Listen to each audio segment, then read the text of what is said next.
Hello friends, welcome to our channel. இன்றைக்கி நம்ம GK quiz தான் வந்து பார்க்க போகிறோம். ஸோ வேதிப்பொருள்களின் அரசன் என்று அழைக்கப்படுவது எது அப்படின்னு கேட்குறாங்க. இதுக்கு வந்து கந்தக அமிலம் தான் கரெக்டான விடை. கந்தக அமிலம் தான் வந்து வேதிப்பொருளோட அரசன் அப்படின்னு அழைக்கப்படுது. அடுத்தது வந்து திருமறைக்காடு என்று அழைக்கப்படும் ஊர் எதுன்னு கேட்குறாங்க. திருமறைக்காடு என்று அழைக்கப்படும் ஊர் வேதாரண்யம். வேதாரண்யம் தான் வந்து திருமறைக்காடு அப்படின்னு அழைக்கப்படுது. அடுத்தது வந்து பரணர் மன்னனின் சம காலத்தவர் அப்படின்னு கேட்குறாங்க. கரிகாலனோட சம காலத்தவர்.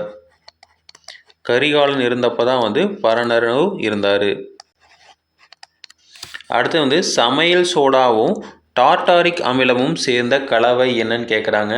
சமையல் சோடாவும் டார்டாரிக் அமிலமும் சேர்ந்தது வந்து ரொட்டி சோடா.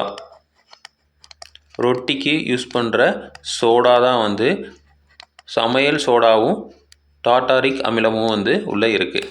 அடுத்து வந்து ஏபிசிடி என்பன வட்ட மையத்திலிருந்து சம தூரத்தில் உள்ள நாண்கள்.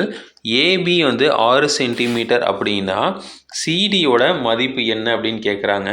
ஸோ ரெண்டுமே வந்து சம தூரத்தில் இருக்கிற நாண்கள் அப்படின்னு சொல்லிட்டாங்க. அப்போ ஏபி வேல்யூ வந்து 6 அப்படின்னா சிடி வேல்யூ வந்து 6 சென்டிமீட்டர் தான் இருக்கணும்.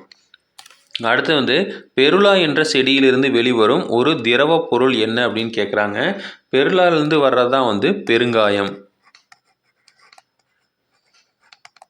ஸோ நம்ம சமையலுக்கு அதிகமாக யூஸ் பண்ணுற பெருங்காயம் வந்து இந்த பெருலா அப்படிங்கிற செடியிலேருந்து தான் வருது. அடுத்தது வந்து பொய்கையார் இயற்றிய இலக்கியம் என்ன அப்படின்னு கேட்குறாங்க. இதுக்கு வந்து களவழி 40 அப்படிங்கிறதா சரியான விடை.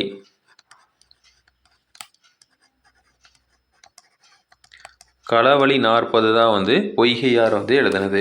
அடுத்தது ரத்தத்தோட பிஹெச் மதிப்பு என்னன்னு கேட்குறாங்க. ரத்தத்தோட பிஹெச் மதிப்பு வந்து 7.4. ஸோ 7.4 தான் வந்து ரத்தத்தோட பிஹெச் மதிப்பு. அடுத்து வந்து கண்ணாடியை கரைக்கும் அமிலம் என்னன்னு கேட்குறாங்க. கண்ணாடியை கரைக்கிறது வந்து ஹைட்ரோக்ளோரிக் அமிலம், அதாவது HCl அப்படின்னு சொல்லுவோம். ஹைட்ரோக்ளோரிக் அமிலம். அடுத்து வந்து கரிகால சோழ மன்னனின் இயற்பெயர் என்ன அப்படின்னு கேட்குறாங்க. கரிகால சோழ மன்னனோட இயற்பெயர் வந்து திருமானவன். ஸோ திருமானவன் தான் வந்து கரிகால சோழனோட இயற்பெயர். அடுத்து வந்து வாகை பரந்தலை போரை நடத்திய மன்னன் யார் அப்படின்னு கேட்குறாங்க. வாகை பரந்தலை போரை நடத்திய மன்னன் வந்து கரிகாலன்.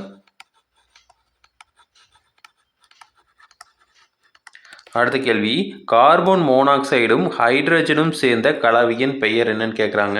அதாவது கார்பன் மோனாக்சைடு, அதாவது கார்பன் மோனாக்சைடுனா CO, அடுத்து வந்து ஹைட்ரஜன் H2 அப்படின்னு சொல்கிறோம். இது ரெண்டும் சேர்ந்த கலவை வந்து நீர்வாயு அப்படின்னு அர்த்தம். ஸோ நீர்வாயு அப்படிங்கிறது தான் கார்பன் மோனாக்சைடும் ஹைட்ரஜனும் வந்து சேர்ந்த கலவை. ஸோ இதே மாதிரி இன்ஃபர்மேஷன் உங்களுக்கு தொடர்ந்து வேணும் அப்படின்னு எங்கள் சேனலை சப்ஸ்கிரைப் பண்ணுங்கள். தேங்க்யூ.